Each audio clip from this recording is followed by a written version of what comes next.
All right. Everybody happy this morning? All right. So good to see you. Well, we're going to jump right in. Of course, the theme today, and I give Pastor Ron plenty of liberty, but we've been just talking about how really want to keep in mind the mission of the church, having a heart for the harvest, reaching the world, reaching the nations by reaching our world, and things of that nature. So I'm really excited about Pastor Ron.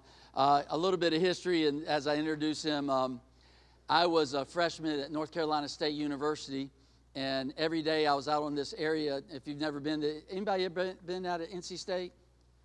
Yeah, okay. So there's this big area out there. It used to be, I guess it still is. It's called the Brickyard.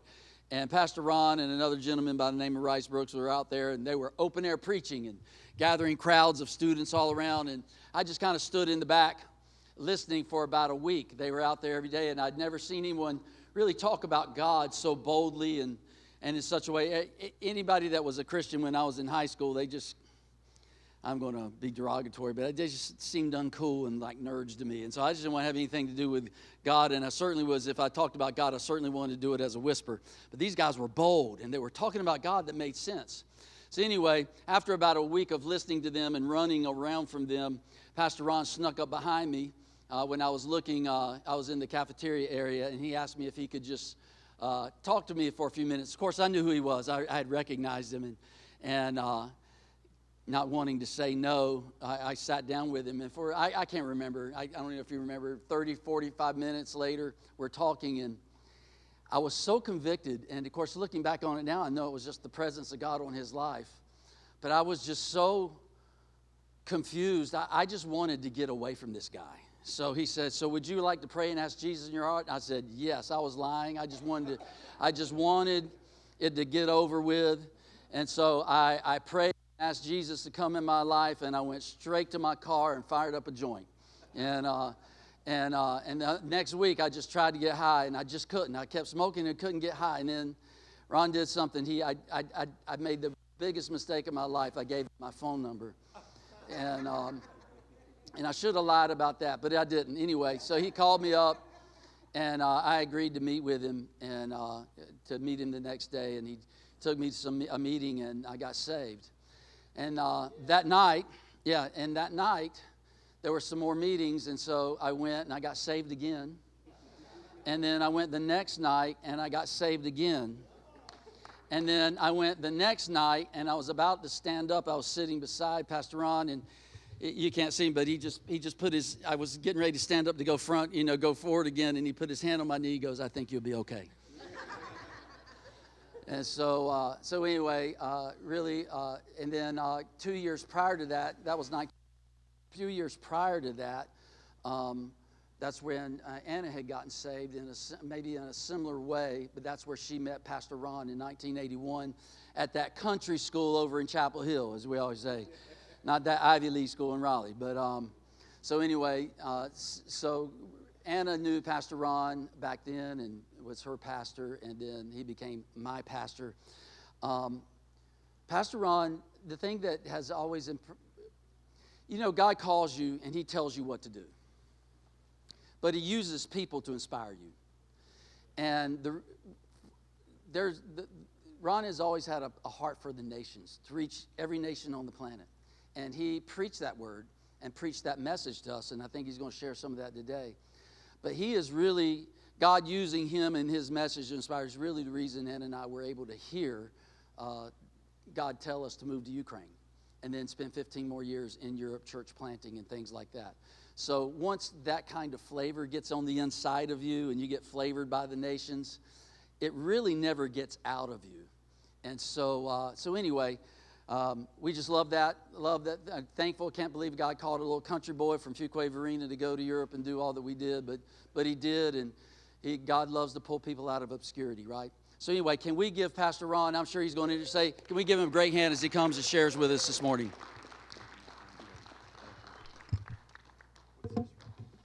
This is for like a computer. Great. Hi, everybody. So good to be with you all. This is just going to be, thank you very much for taking 6 hours of your time today.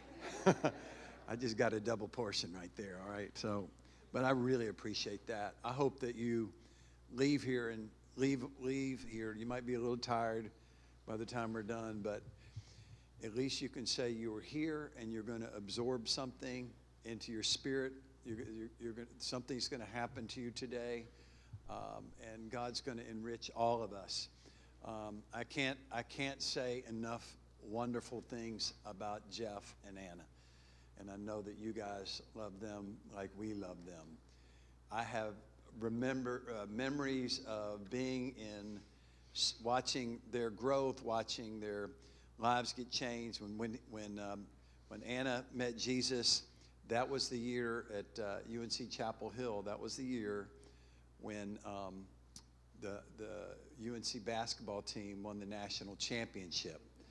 That was in '81. Then in '82, that was when that's '83. That's right.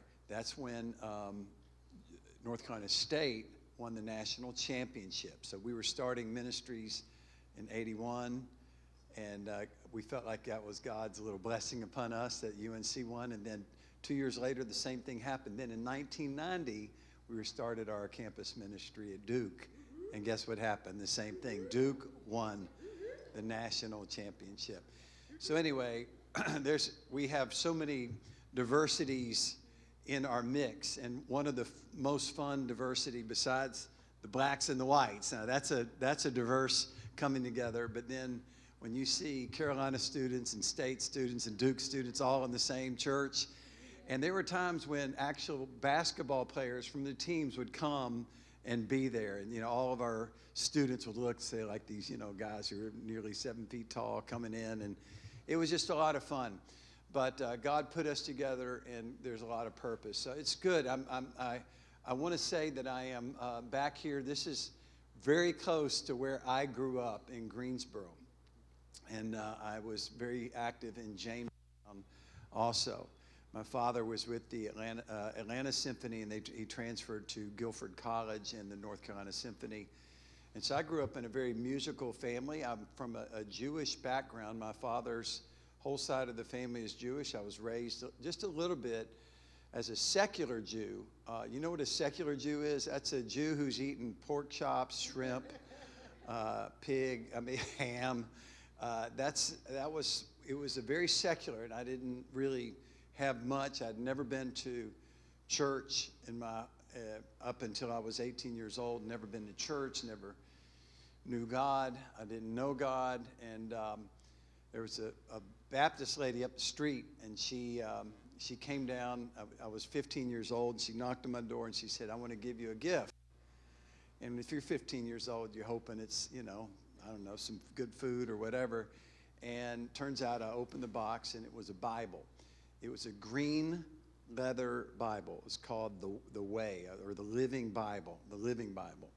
And you got to be 60 years or older to know that one, all right? So they don't have, I don't even know if they have them anymore. But she gave that to me, and when she left, my brother overheard the neighbor, and he started laughing, and I started laughing, and we were like, what does this lady think? What are we going to do with this book of mythology? Well, anyway, I stuck it in my closet. 3 years later, I'm going off to school, going off to college 3 years later. And my mother was being drawn by God, and she was kind of in the process of becoming a Christian. My father had already left the family, and they were divorced, and he disappeared. So I didn't even see my father for 10 years. I spoke to him a few times on phone, but the family was just being busted up. So my mother, who was being drawn, when I was packing my car to go off to college, my mother came out and she said, "Hey, I was in your closet. I found this Bible. You might need this." I said, "Mama, that's the last thing I'm going to need in college." Because what I was doing is trying to study as least as possible and party as much as possible. Anybody else like that? Thank you, brother, back there. So just a couple of us. We could have found each other at the bar. But anyway, I took my mother's, because she said, my mother came out and gave me the Bible, and she said, "You might need this." She called me Ronnie. She said, "Ronnie, you might need this for literature." And I thought immediately, like a literature class, that she's going to save me $10 or $20 for this book. And maybe there'd be a paper written about this mythology story in the Bible. And I didn't know anything, guys. I just didn't know. But I got that Bible. I went off to college, and I started getting curious about what is in this book. So I opened it up, and there was a note in there from the lady who gave it to the Baptist lady. She looked like she had a beehive hairdo. She was totally the Saturday Night Live church woman. And it's just what she looked like. And so she wrote this nice note, and then there was a $5 bill in there, and I started turning the pages looking for a 20 or a 50. Wasn't in there. And I thought, well, what should I read here?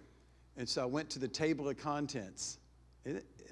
I didn't, of course you could read Matthew, Mark, all that, but how do you pronounce the book of Job, and then the book of Psalm, and the book of Leviticus, and you just didn't know. I mean, really that illiterate. Isn't it good that God loves us anyway? And so that was what was happening, and I saw my brother's name in there as Mark, and I thought, okay, I'll start reading Mark. Man, when you read Mark, it's over. About 7 or 8 days into reading, it was like Jesus walked in my dorm room, and he saved me. I got on my knees. I said, I believe you're the Messiah. I believe you're the Lord. And then I met the only other Christian in the entire dorm, because there was all kinds of partying and bong and weed and everything that was going on. People just trying to get, just trying to get happy or whatever they're looking for. And that was the beginning of the journey.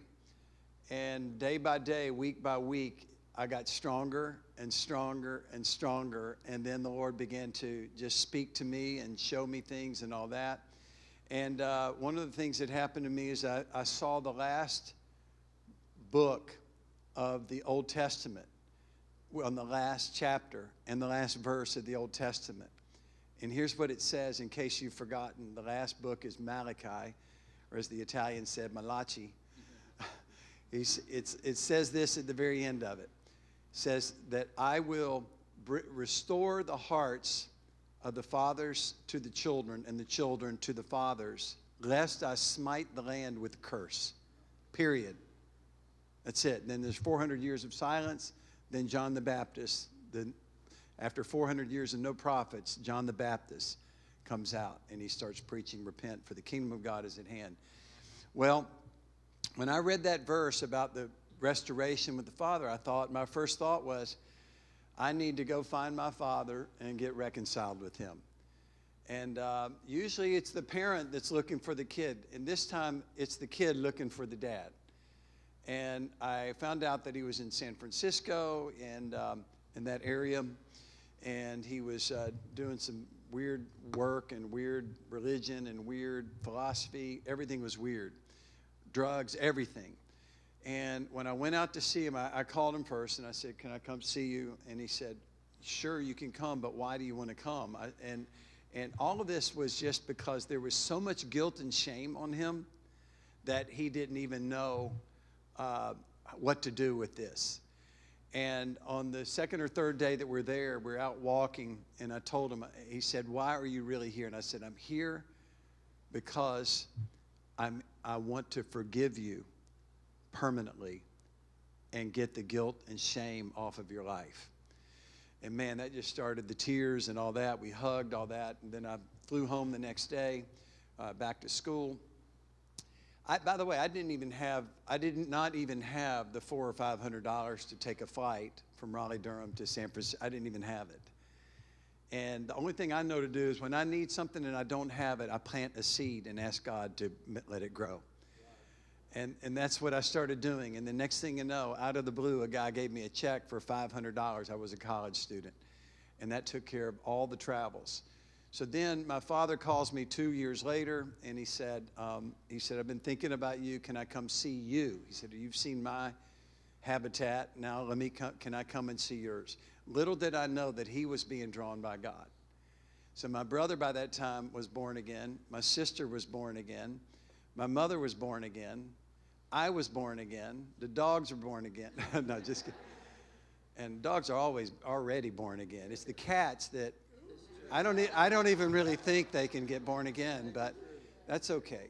Anyway, sorry. Just kidding for the cat lovers here, but I'm really not kidding, but I have a cat allergy, so I'm already mad at them. But anyway,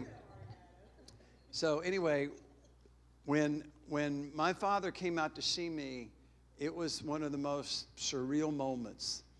I'm sure you have people in your family who you're praying for. It's everywhere, by the way.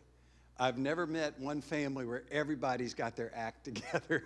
Never. And we're born dysfunctional, and we need a Savior. And we don't just need God for His salvation, but we need God for His sanctification, which helps us to grow and to get things in order.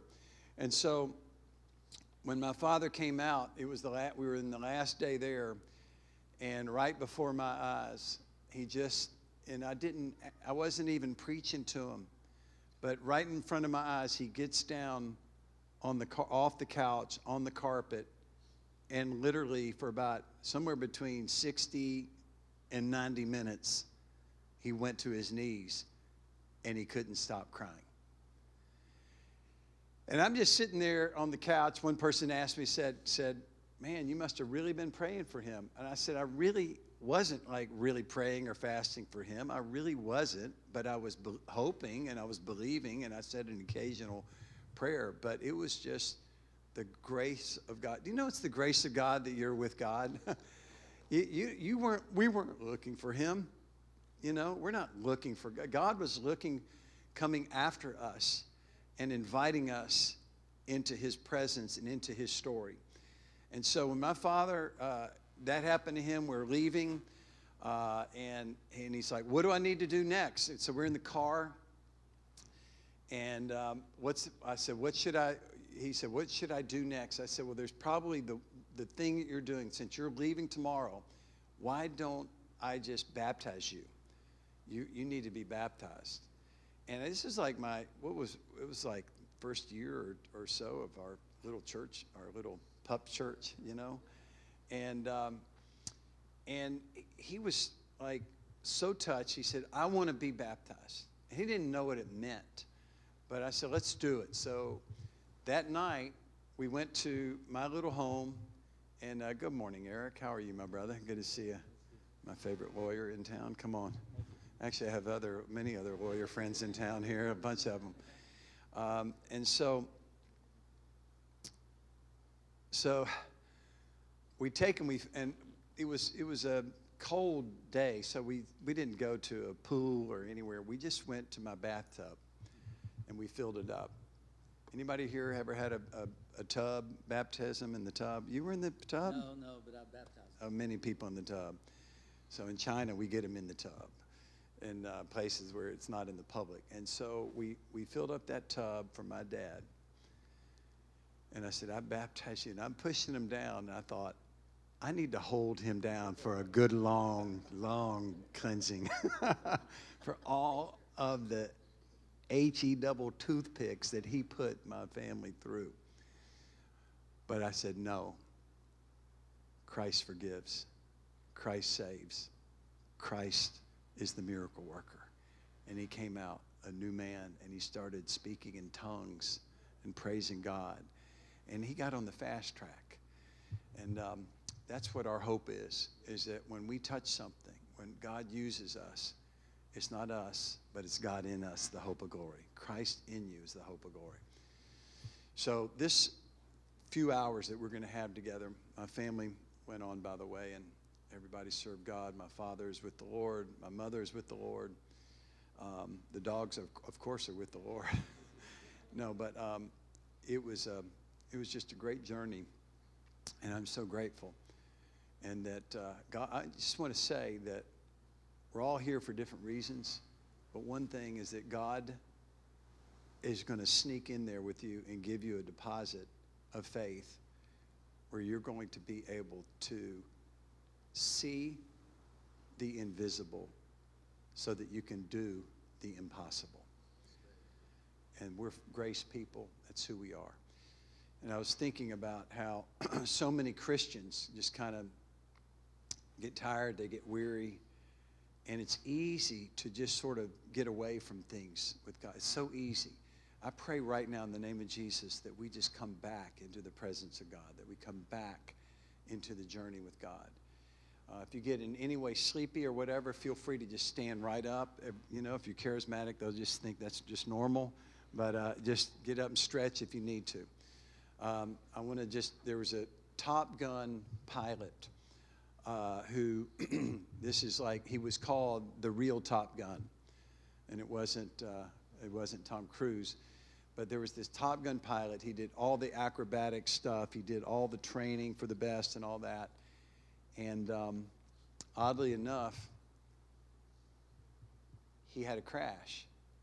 And here's a guy who's been through all those, you know, where they go out and they do all the formations and airplanes and jets and helicopters and all that. And he died in a helicopter because there wasn't enough gas. And you see, that's where the enemy wants to get us. And the fact that you're here, you're saying, put the gas in the tank. Let's do something for God. Come on. Let's go to the next level. Let's believe. Let's just believe all things are possible to those who believe.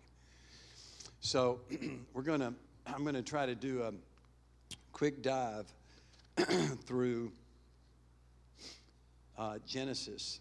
I'm talking about Abraham here a little bit.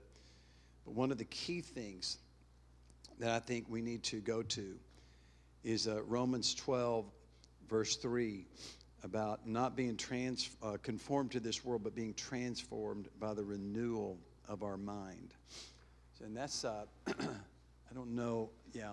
So that's all three of those verses there. I'm going to have to make things truncated at times, and Pastor Jeff, just tell me when we want to take a break. So I find this fascinating, that the transformation that God gives to each and every one of us begins in our mind. A lot of times I would think of it as my heart needs to be changed and all that. But if we're going to have a transformed life, then we have to renew our minds. And this is one of the things that came really clear to me as a born-again college student, a college student who's following Jesus, sharing the gospel with people. But that was a game changer when I began to realize that what God is doing in me, what he's doing in me, is real, and I'm being changed. But my mind was having to put in new things into my mind. I had to think clearly. For their transformation to happen, I had to identify what God said about me, not what I thought about me, not what I was feeling about me. And this is where the change happens. The change happens in our mind. And when that happens, miracles begin to come. Miracles, blessings, breakthroughs, opportunities. This goes in your business, in your life, in so many different areas of your life, in your family, with your children, your children's children. Anybody here have grandkids around here? Anybody? Grandkids? I love my grandkids. I want to see all of them just shine for Jesus and do great things for Jesus. So changing our thoughts. It's not about personal effort. It's about mental changing. One of the things that I would just started doing as a college student is in the morning I would look at myself eyeball to mirror eyeball. You ever done that? Looked in the eyes of yourself and said, you are a child of God. I am a child of God. I am more than a conqueror through Jesus Christ. Greater is he that is in me than they that are in the world. I can do all things through Christ who strengthens me. See, you can go on and on and on. And the more that you begin to speak life over yourself, the more you begin to believe, yes, I'm a world changer. Yes, I can break through. Yes, I can overcome. Yes, I can do all things through Christ who strengthens me. And so living this way helps us to have a brand new perspective. And you begin to look around the world. So many people around the world are just dissatisfied. There was 3 people. I just thought of this. There are 3 people. John Mayer said, something is missing and I don't know how to fix it. You know, the famous John Mayer. And then there's Elon Musk. Anybody heard of him lately? All of a sudden, he sells all of his homes and all of his properties, and he lives in a tiny little home. And he says, it really didn't feel that great after all to have all that stuff. Matter of fact, it becomes a burden. So then he's like, what can satisfy me? Then you have Tom Brady, who was on 60 Minutes with Steve Croft, and he said, why do I have 3 Super Bowl rings and still think there's something greater out there for me? And he began to talk about dissatisfaction, and of course, Bono with the famous song, right? His famous song, I still haven't found what I'm looking for. And this is where so many people are. They're just looking for something, but they don't know what it is. In comes then you to your neighbors, you to your office buddies, you to your gym mates or gym, those your spotters in the gym, whatever it is, wherever you are a light. You are a city on a hill. You're a light to the nations. Greater is he that is in you. Jesus is in you. Every time I get on an airplane, I just think about it. I always, when you walk into that airplane through the jet bridge, I just put my hand on this and I say, Lord, I'm glad you're here. And if you're here just because I'm here, then we're here together. We're here together. This is not going down, but something's going down in this plane. You never know who you're going to be seated beside. You never know. We always are ready. We're available. You don't have to force it out there. You can just say, Lord, I'm available. I got bumped up into this is kind of a funny story, but I got bumped up into the business class. Y'all know what the business class is? When everybody gets on the plane and they see the big leather seats. They have the massage therapist there, and then just kidding, and the food there and all that. And then they make you walk through that so that you'll be envious. But do not be envious, all right? You guys go. But anyway, I was bumped up this time. I was seated beside a young lady. She was 29 years old because we started talking, and she said, I've retired. I just retired. We were talking about what she does for a living. And she said, I've just retired. And I began to say, you're retired. You're 29 years old and you're retired. What have you been doing? And she said, you don't want to know. You don't want to know about it. I said, 29 years old and retired. I got to know about this. This has got to be something, what is this, like a new Amway? Or what are you doing? What is this happening here? And she said, well, if you really want to know, she said, I do adult entertainment. And I said, and it just came right out of me. I said, you mean you're a porn star? And she said, yep, I'm a porn star.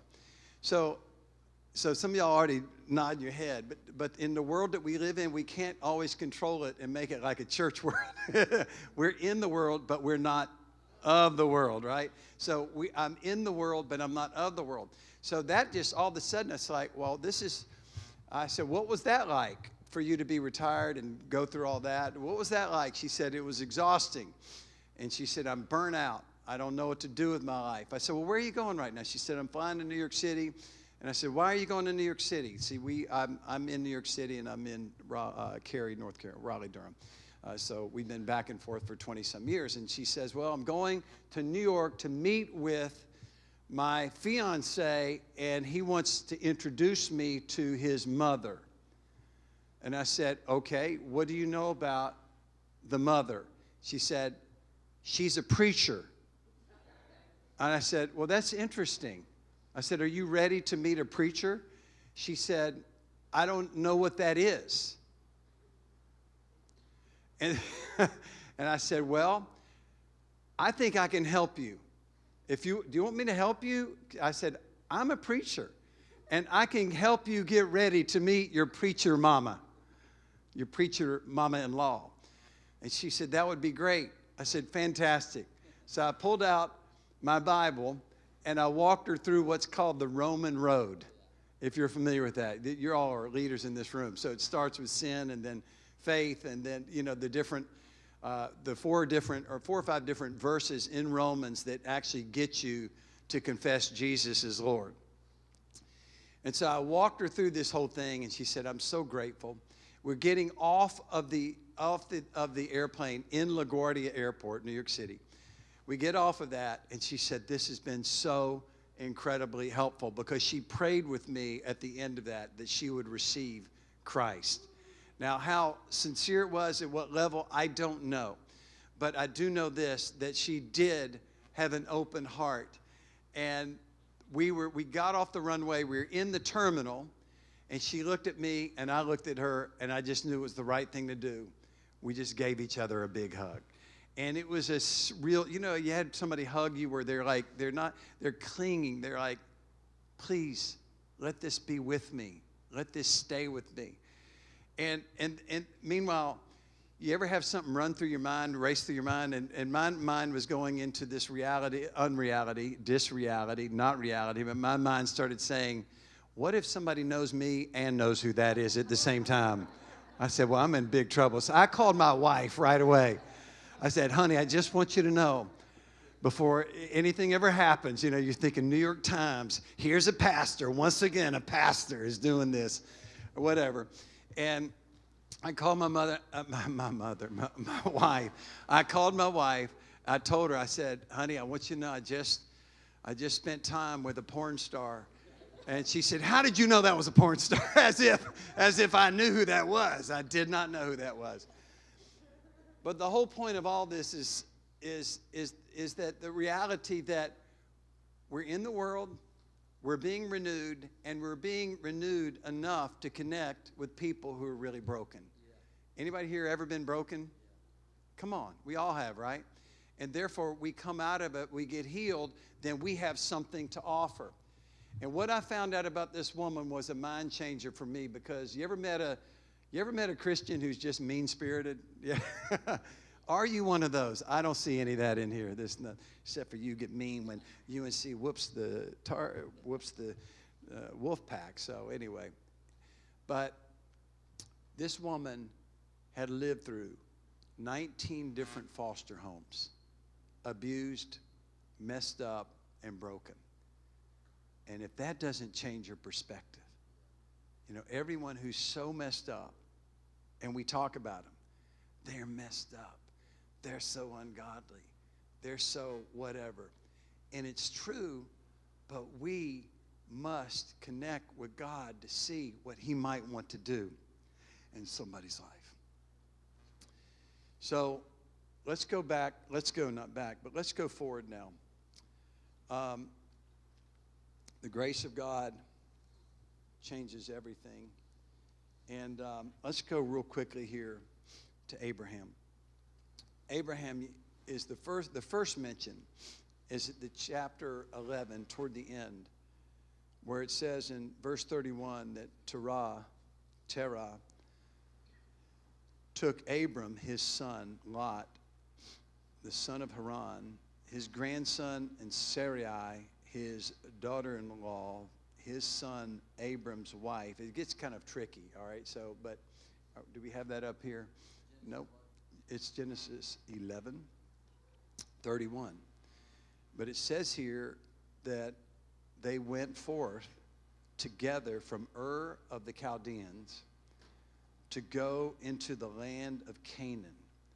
And that's what it says here, that the days of Terah were 205 years, and Terah died in Haran. Now, why do we bring that up? I think it tells us something. Terah was the father of Abram. Now, we all are familiar as Christians. We all are very well tuned with Father Abraham had many sons in Father Abraham. I am one of them, so are you. So let's just praise the Lord, right? Well, that wasn't who he was back then. He had a past too. Ur of the Chaldeans. You would have seen somebody who looked like they were all tatted up from head to toe, pierced. They were worshipers of the moon god. They were unbelievably incredible darkness, all kinds of sexual perversion, all kinds of stuff going on. And yet God said, I want you to leave. I want you to come out. I want you to go to the land of Canaan. And Terah, the father of Abram, had that invitation, but he delayed and he got stuck and he didn't move forward. Now, it's interesting that his name, Terah, means to wander or to be delayed. He was one who got stuck. But then it shows that Abram was the one who said, yeah, let's go forward. Let's go forward. It says in Hebrews, it talks about him being one who is looking for something new, looking for something pure, looking for something that was just awesome. He was looking for the city whose architect and builder was God. And so this is where we are with looking at the when you take Terah and you take Abram. I can't tell you how many times that I see fathers who are failing, but I see the sons and the daughters picking up the mantle of God, saying, we're going to go for it anyway. We're going to break free of this anyway. We're not going to live the way that our fathers lived. Fortunately, as I told you, my father was terrible, but he became a real man of God and opened up, went through, got his master's degree in Christian counseling and therapy. He went through all that, and he helped a lot of people. And I'm just so grateful for that everyone can have a second life, a second chance. Everybody can have that. Are you guys with me on this? It's just, we're living in the world, and this is just one of the most remarkable things is how do we break out? How do we move forward? But it says here in Hebrews 11:10 that he was looking forward to the city with foundations. Its architect and builder is God. Vision brings motivation. Vision helps us to know that there is something that's out there for each and every one of us. And if you haven't seen it yet, get ready. Go with people who do have vision, and then you'll begin to catch maybe the vision that is for you. Get around positive people. Get around hope-filled people. Faith is the substance of things that are hoped for. So keep your hope up. I love this study at Harvard where they were studying rats. And if you live in an urban setting like New York City, they're everywhere. But one of the things in this study is that they took a rat, they put it in water, they filled up this water tank, and they put the rat in there, and after 15 minutes, the rat was about ready to die. And so they picked up the rat, they blotted the water off the rat, they helped him a little bit, and then just hugged him a little bit, and then they put the rat back in the water. How long did the rat stay? How long did he make it? Guess. What do you think? A few hours? So it was 15 minutes for the first time around. How long did he stay this time? 45 minutes? An hour? Sounds about right. 60 hours. 60 hours the rat stayed alive because he had the hope that somebody was going to hug him and dry him off. Now think about the power that we have as believers and what we can give away. Sometimes all I have that I can give away is a smile because you're hurrying by and you can give a smile. Sometimes you can give a hug. Sometimes, like I hugged the porn star. Don't tell anybody, but you know what really happened there. Nothing except the love of Jesus. So, and this is a significant thing because hope gives so many opportunities. And hope has to take steps of organized hope too, where we actually begin to make a plan. I'm helping one of my sons right now who is wanting to break free of corporate America. And I said, what do you want to do? And he said, I don't know. He said, my wife and I probably could do a franchise or something like that. And so we began to talk about ideas. And then I actually found a company that was experts in helping people through the process of becoming a franchisee. And this is like such the difference between dreamers and those who actually apply something to their dream. And so Abraham began to get a vision, and that vision gave him motivation, and it helped him to get up every morning and say, I'm a child of God.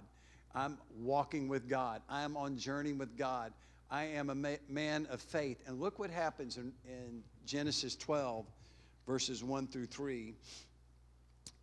What begins to happen here is Genesis 12, 1 through 3. I'll get to that. I'll get to 15 later. But Genesis 12, 1 through 3, the Lord said to Abram, I want you to go from your country, kindred, your father's house, to the land that I will show you. I will make of you a great nation. I will bless you. I will make your name great. Come on now. This is so powerful, isn't it? I'm going to bless you, going to make your name great so that you will be a blessing. How many Christians stopped at being blessed and not going to the blessing of other people? This is what ultimately must happen. I will bless those who bless you, and for those who dishonors you, I will curse, and in you all the families of the earth shall be blessed. Now that's a promise to Abraham. That is a powerful promise, but this is the beginning of his journey of faith. Romans 4 talks about Abram being the man of faith. Come on up here, my brother. Are you with Leo? Are you the athlete? Oh, okay. There you go. Where's Leo? There he is, right there. I'm sorry. There he is. My bad. Sorry, Leo. All right, welcome. This is so significant because this is something that in the vision, there must be elements of a path forward. And part of that is just believing by faith that you can get there. Now, look, we're going to take a break in a little bit, but let me just mention this. I have a friend named Bonnie Andrews. He's from India. He came to America by faith, by a calling from God. And it's really refreshing when you have somebody, like Americans have been sending out missionaries for 400 or 500 years, right? But this is so cool that we actually have people coming from other nations to America to plant churches and preach the gospel and just be good Christians. Well, this guy, Bonnie Andrews, is like that. He reached 3 million people in India, and God intercepted him and said, I want you to move to New York City. I want you to hook up with Ron Lewis, and I want you to do ministry with college students. He said yes, but man, was it tough. And he came. He didn't know the expenses involved in New York City, how challenging New York City is, how many rats there are in New York City. I mean, all the things that come as opposition. And he said, Pastor Ron, I need a car. I said, Bonnie, you don't need a car. There's, all the different public ways that you can get around in cabs and Uber. I said to somebody one time, they said, how do you get around New York City? I said, I got a BMW. Bus, metro, and walk. That's the three things, way that I got around. But he really did need a car because he was landed somewhere out there. And finally, he just said, Lord, I need a car. I'm believing you for it. And he said, I have to take a step of faith, even if it looks crazy. And so he actually rented a car that he did not own to be in his garage in the building downstairs. And so he paid 2 months of owning the garage, 2 months, and he said, I've got to do it. I said, you don't even have a car. Why are you doing this? It's a waste of money. He said, brother, this is how God is leading me to do this. In the 3rd month, you know what happened? Some pastors heard that he was expecting and needing a car and already funding by the garage. And I was not even involved with this. I've helped him in many ways, but I wasn't involved with this. And there were 5 or 6 ministers that pulled together and bought him a brand new SUV. So you see, faith is attractive to God. And Hebrews 11:6 talks about without faith, you can't do anything. Faith without works is dead. And so this is who we are. This is what we're doing. And the story of Abram will continue after this break. Come on, let's give Pastor Ron a hand. Why don't we just take a 15-minute break, hit the bathrooms, get for refresh your coffee, get something else to eat, and fellowship. So we'll be back in 15 minutes.